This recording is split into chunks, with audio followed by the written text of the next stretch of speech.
All right, we're ready to pivot to baseball. Disappointing loss last night for the Guards, their first, and it felt like forever.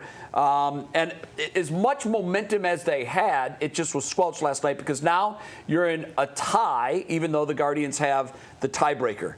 They get the Rangers this weekend. The Tigers have to go to Boston to play the Red Sox, who are very much in a playoff fight. Yeah. What happens at the end of this weekend? What are we saying? I think the Guardians are going to sweep. Well, I think if they clinch Saturday, they'll sit everybody Sunday. But they'll win 2 out of 3 at least, and they will win the division, in my opinion.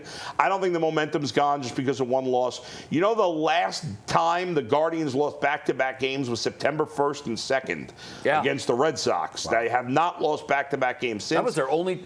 Except for the last game of the Twin Series, I think it was their only loss. Right, and they've won 17 of 20. There's still plenty of momentum here, even with the loss. This team is playing with extreme confidence and belief that they could win no matter what is going on in this game. The Rangers are done. 3 of their best hitters are gone for the year. Their two best pitchers, Eovaldi and DeGrom, are either hurt or done pitching for the year. There's no excuse. The Guardians will take. Scares me a little bit He's tonight pitched well because he can be a very, very good pitcher. But Merrill Kelly hasn't been good for them. He's pitching tomorrow, and Sunday's supposed to be Patrick Corbin. He's been awful. So I'm with you. I think they win the division, but they better win tonight. They got to win tonight. Yes. If you kick this one away tonight, now they've been playing with no pressure. Right. Like they've been playing with house money for the last 3 weeks on this incredible tear that they've been on. But now it's expected of you. Now they're expected to close out. So if you lose, now they're the favorites to win the division. Yeah. If you lose this game tonight, they're going to start to feel a little bit of pressure for especially the first if time Detroit wins. Absolutely. Yeah. They got to take care of business tonight. Finish your breakfast. Get it done. You don't want to waste the effort that you put into, getting 17, 18 out of 21, 22 games. Don't waste that. Come in and take care of business. Like you said, the Rangers are finished. They are ready to go on spring break and vacation and get out of the state for the winter.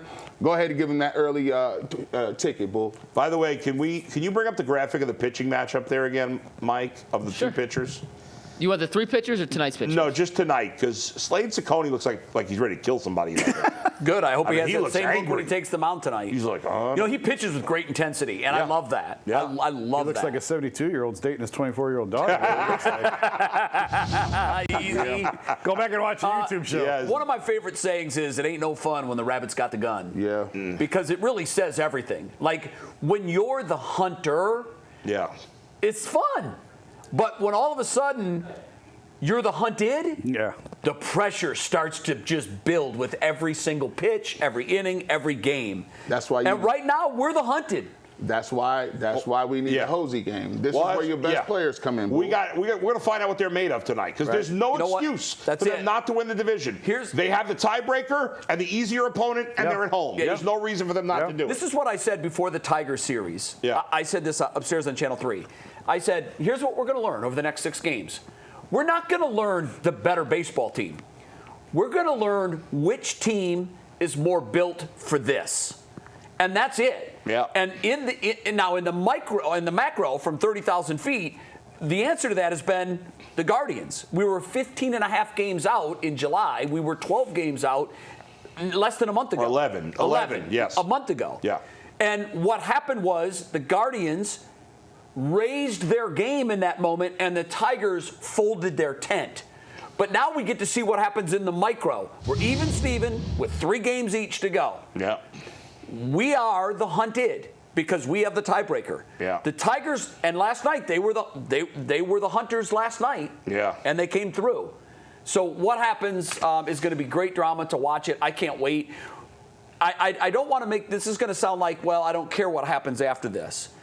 Obviously, I do. I didn't expect this team would contend for a World Series. Could they win it? Yes, they can, especially with the pitching that they've had the last month.